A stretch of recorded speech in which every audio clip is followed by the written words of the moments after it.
বাংলাদেশের অন্তর্বর্তীকালীন সরকার বা হচ্ছে যারা আর্মির উচ্চপদস্থ কর্মকর্তা রয়েছেন তারা যদি মনে করেন যে তারা আগামী দিনেও এই গুম খুন হত্যার রাজনীতি করবেন, তাহলে তো তাদেরকে তারা সেফ এক্সিট দিবেন। এবং আমরা যদি দেখি যে তাদেরকে অতি দ্রুত আইনের সামনে সোপর্দ করা হচ্ছে, আইনের হাতে তুলে দেওয়া হচ্ছে, তাহলে অন্তত আমরা এতটুকু বিশ্বাস তাদের প্রতি স্থাপন করতে পারবো যে তারা বাংলাদেশের স্বাধীনতা সার্বভৌমত্ব রক্ষার যে আন্দোলন, সেই আন্দোলনে তারা সামিল হয়েছে এবং বাংলাদেশের স্বাধীনতা সার্বভৌমত্ব যাতে বিপন্ন না হয় সেই ব্যাপারে তারা সচেষ্ট রয়েছেন।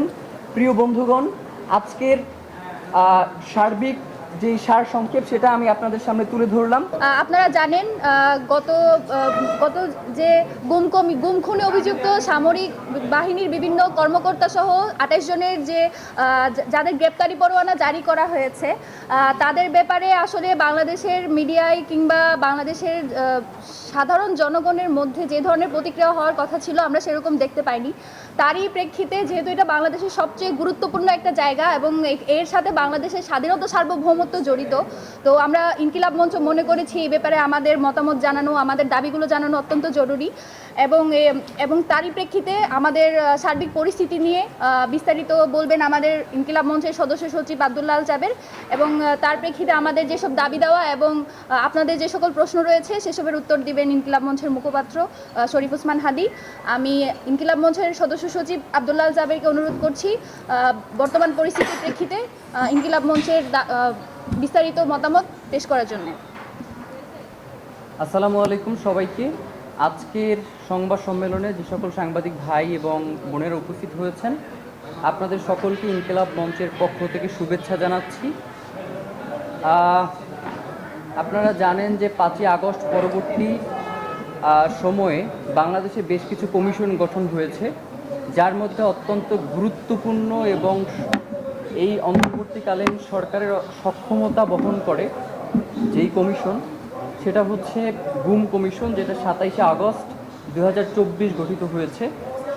প্রথমেই আজকে সার্বিক ব্যাপারে আলাপের পূর্বে আমরা ধন্যবাদ জানাতে চাই গুম কমিশনের যে সকল সদস্যরা অক্লান্ত পরিশ্রম করে বিভিন্ন ধরনের আপোষ প্রলোভন এইগুলোকে উপেক্ষা করে বাংলাদেশের স্বাধীনতা সার্বভৌমত্বের পক্ষে তাদের অবস্থান জানান দেওয়ার জন্য আমরা ইনকিলাব মঞ্চের পক্ষ থেকে তাদেরকে আন্তরিক কৃতজ্ঞতা জ্ঞাপন করছি। আপনারা জানেন যে গুম এই ব্যাপারটা কোনো হাস্যকর বিষয় না, কারণ যেই পরিবারের যেই সদস্য গুম হয়েছে একমাত্র সেই পরিবারগুলোই বলতে পারে যে গুমের যন্ত্রণা আসলে কতটা কঠিন। ধরেন একজন মানুষ মারা যায়, তার পরিবার জানে যে এই মানুষটা মারা গেছে বা এই মানুষটার ফিরে আসবে না, তো সে নতুনভাবে তার জীবনকে সাজাতে পারে। কিন্তু যেই মানুষটা গুম হয়েছে তার পরিবার জানে না যে এই মানুষটা আদৌ বেঁচে আছে নাকি মরে গেছে। এই যে বেঁচে আছে নাকি মরে গেছে এর মাঝখানে একটা পরিবারের বেঁচে থাকা, এটা যে আসলে কতটা দুঃসহনীয় সেটা একমাত্র আপনারা যারা সাংবাদিক ভাই এবং বন্ধুরা রয়েছেন, আপনারা বিভিন্ন গুমের শিকার যারা হয়েছেন তাদের পরিবারের সাথে আপনারা যোগাযোগ করেছেন, কথা বলেছেন, তাদের কথা শুনেছেন আপনারা, তো আপনারা জানতে পেরেছেন যে তারা আসলে কিসের মধ্য দিয়ে তারা দিনানিপাত করছে। তো আমরা ইনকিলাব মঞ্চের পক্ষ থেকে আজকে আপনাদেরকে জরুরি সংবাদ সম্মেলনে তলব করার অন্যতম উদ্দেশ্য বা কারণ হচ্ছে, আপনারা জানেন যে গুম কমিশন আন্তর্জাতিক অপরাধ ট্রাইব্যুনালে যে রিপোর্ট দাখিল করেছে তার প্রেক্ষিতে আন্তর্জাতিক অপরাধ ট্রাইব্যুনাল ২৮ জনের বিরুদ্ধে গ্রেফতারি পরোয়ানা জারি করেছে এবং আমরা জানতে পেরেছি যে বাংলাদেশের বিভিন্ন মাধ্যম থেকে তাদেরকে সেফ এক্সিট দেওয়ার একটা চেষ্টা চলছে। তো তার পরিপ্রেক্ষিতেই মূলত আজকের আমাদের এই সংবাদ সম্মেলন। আপনারা জানেন যে ইতিমধ্যেই যারা এই গুম এবং খুনের সাথে জড়িত ছিল তাদের কয়েকজন ইতিমধ্যেই পালিয়ে গিয়েছেন এবং যারা বর্তমানে দেশে অবস্থান করছেন তারা গত বৃহস্পতিবার পর্যন্ত তাদের মধ্যে ৪ জন যারা তাদের স্বপদে বহাল ছিল। তো বাংলাদেশের প্রেক্ষাপটে আওয়ামী লীগ সরকারের বয়ান অনুযায়ী বাংলাদেশে গুম খুন এই ধরনের কোনো ঘটনাই ছিল না। তাদের দাবি মতে তারা যেটা সবসময় এস্টাবলিশ করার চেষ্টা করেছে সেটা হচ্ছে পারিবারিক বিরোধ কিংবা স্বামী স্ত্রীর মনোমালিন্য, এই ব্যাপারগুলোকে তারা গুমের মতো একটা জঘন্য কাজকে তারা এই বর্ণনাগুলোর মধ্য দিয়ে মিথ্যাচার করেছে। তো বাংলাদেশের সাধারণ জনগণ বাংলাদেশের মাটিতে আর কোনো গুম খুন এবং হত্যার যেই রাজনীতি চলে রাষ্ট্রীয় মদদে, সেটা আর তারা দেখতে চায় না। আপনারা জানেন যে যারা গুমের শিকার হয়েছেন, যারা গুম থেকে ফিরে এসেছেন, তাদের যেই ভয়াবহ বর্ণনা আমরা আসলে আটকে উঠি যে তাদেরকে কিভাবে নির্যাতন করা হতো। একজন বলছেন যে তাকে চলন্ত গাড়ির সামনে ফেলে দেওয়া হচ্ছে যাতে পরবর্তীতে রিপোর্ট আসে যে তিনি সড়ক দুর্ঘটনায় মারা গিয়েছেন। আবার কাউকে হত্যা করে রেল লাইনে ফেলে রাখা হচ্ছে যাতে পরবর্তীতে এইটা এস্টাবলিশ করা যায় যে তিনি রেলে কাটা পড়ে মারা গেছেন। এবং নির্যাতনের কি ভয়াবহ ব্যাপার আমি আপনাদেরকে বলবো, সেটা হচ্ছে যে একজন মানুষকে কোনো ধরনের অবশ করা ছাড়া তার ঠোঁট সেলাই করে দেওয়া হচ্ছে। এবং যেই ব্যাপারগুলো আসলে বলতে আমাদের মুখেও বাজছে যে গোপনাঙ্গে ইট ঝুলিয়ে ঘন্টার পর ঘন্টা তাকে দাঁড় করিয়ে রাখা হচ্ছে, তাকে উলঙ্গ করে উল্টো করে ঝুলিয়ে রাখা হচ্ছে, তাকে উলঙ্গ করে নারীদের সামনে উপস্থাপন করা হচ্ছে। আপনারা জানেন যে একজন আলেম যাকে সে নিজে জবানবন্দি দিয়েছে, যাকে গুম করার পরে পরবর্তী সময় হাতির ঝিলে দুইজন নারীর সামনে তাকে উলঙ্গ উপস্থাপন করা হয়েছে, যেটা আপনাদের সংবাদ মাধ্যমের মাধ্যমেই আমরা জেনেছি।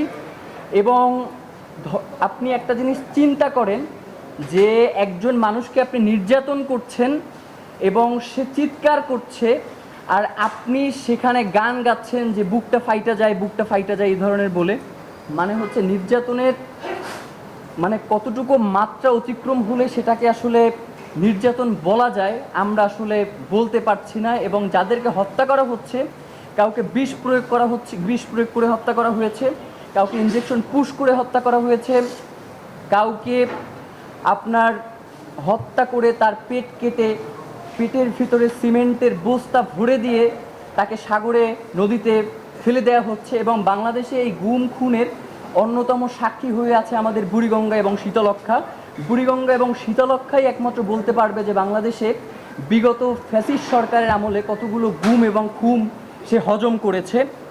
এবং সবথেকে দুঃখের বিষয় যেটা, সেটা হচ্ছে আপনারা জানেন যে এই গুম খুনে অভিযুক্তরা 5ই আগস্টের পরবর্তী সময়ে ক্যান্টনমেন্টে আশ্রয় নিয়েছে এবং ক্যান্টনমেন্টের সহায়তায় তাদেরকে বিভিন্ন দেশে সেফ এক্সিট দেওয়া হয়েছে। এবং সর্বোপরি বাংলাদেশের বিভিন্ন এজেন্সি, ডিজিএফআই, এনএসআই, সিটিটিসি সহ এমন কোনো সংস্থা নাই যারা এই গুম এবং খুনের সাথে জড়িত নয়। এখন একটা প্রসঙ্গ আসতে পারে যে তাহলে র্যাব বা হচ্ছে আর্মি যাদের কথা আমরা বলছি, তারা কি সবাই আসলে এর সাথে জড়িত? আমরা যেভাবে জুলাই আন্দোলন আপনাদেরকে প্রমাণ করে দেয় যে জুলাইয়ে যেভাবে আর্মি গুলি চালিয়েছে এবং জুলাইয়ের আর্মি কিন্তু হচ্ছে এই গুলি চালানোর বিরোধিতা করেছে। সুতরাং আর্মির এই যে আমাদের সাধারণ নাগরিককে আর্মির বিপরীতে দাঁড় করিয়ে দেওয়ার যে একটা প্রবণতা চলছে, আমরা এর তীব্র নিন্দা জানাচ্ছি। আমরা তো মনে করি যে শুধুমাত্র এই গুটি কয়েকজন আর্মি সেনা অফিসারের জন্য বাংলাদেশের দেশপ্রেমিক সেনাবাহিনীকে যারা বিতর্কের মুখোমুখি দাঁড় করাচ্ছেন, আমাদের কাছে মনে হয় যে তাদেরকেও বিচারের মুখোমুখি করা দরকার। যে বাংলাদেশের স্বাধীনতা সার্বভৌমত্ব রক্ষায় যারা অতন্দ্র প্রহরী হয়ে কাজ করছে, তাদেরকে কিভাবে জনগণের মুখোমুখি সবাইকে দাঁড় করিয়ে দেওয়া হচ্ছে। প্রিয় বন্ধুগণ, আজকে মূলত আমরা যেই ব্যাপারটাকে বেশি ফোকাস করতে চাই সেটা হচ্ছে এই যে গুম খুন এবং হত্যা হয়েছে, আসলে এইটা কি আরও লম্বা সময় ধরে চলবে নাকি এটা এখনই স্টপ হওয়া উচিত, এইটা আমরা আপনাদের মাধ্যমে জানতে চাই। যদি বাংলাদেশের অন্তর্বর্তীকালীন সরকার বা হচ্ছে যারা আর্মির উচ্চপদস্থ কর্মকর্তা রয়েছেন, তারা যদি মনে করেন যে তারা আগামী দিনেও এই গুম খুন হত্যার রাজনীতি করবেন, তাহলে তো তাদেরকে তারা সেফ এক্সিট দিবেন। এবং আমরা যদি দেখি যে তাদেরকে অতি দ্রুত আইনের সামনে সোপর্দ করা হচ্ছে, আইনের হাতে তুলে দেওয়া হচ্ছে, তাহলে অন্তত আমরা এতটুকু বিশ্বাস তাদের প্রতি স্থাপন করতে পারবো যে তারা বাংলাদেশের স্বাধীনতা সার্বভৌমত্ব রক্ষার যে আন্দোলন, সেই আন্দোলনে তারা সামিল হয়েছে এবং বাংলাদেশের স্বাধীনতা সার্বভৌমত্ব যাতে বিপন্ন না হয় সেই ব্যাপারে তারা সচেষ্ট রয়েছেন। প্রিয় বন্ধুগণ, আজকের সার্বিক যেই সারসংক্ষেপ সেটা আমি আপনাদের সামনে তুলে ধরলাম। আজকের আলোচনার যেই মূল বিষয়বস্তুগুলো সেগুলো সম্পর্কে আপনাদের সামনে